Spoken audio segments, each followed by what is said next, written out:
I'll give you some solutions. Now, you may take them. You may also think, oh, that's a bunch of garbage. That's fine. It's your choice. You're an adult. But what I have found is that there's coaches and therapists who put their solutions specific to what the other person needs to do, right? Like there's the estranged parents need to do this. The estranged adult children need to do this.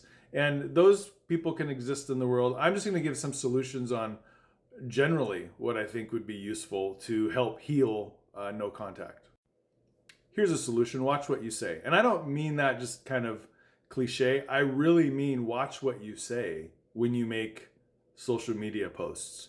Because if there's any part of you that wants to have reconciliation, when you use words that are hurtful, demeaning, mean, offensive, you're just going to have a harder time reconciling with the person that you care about. That's on both sides of this. That's with anybody, not just estrangement. Watch what you say. The second solution I would offer you is to increase your emotional intelligence while decreasing your emotional reactivity. Let me explain what that means. When someone pulls out their deck of cards and says, you've done this and this and this to me, it gets really easy to pull out your own deck of cards and respond and rebut them and say, well, you've done this, this, and this to me.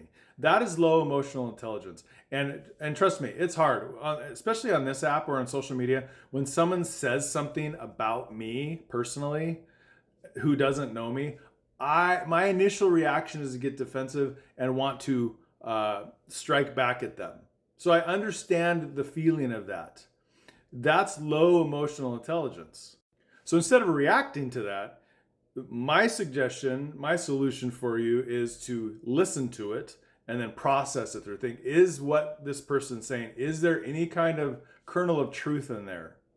Because when you start looking at things for the kernel of truth that's being spoken, your emotional reactivity will lessen because you're trying to be thoughtful. You're not trying to respond. You're not trying to attack.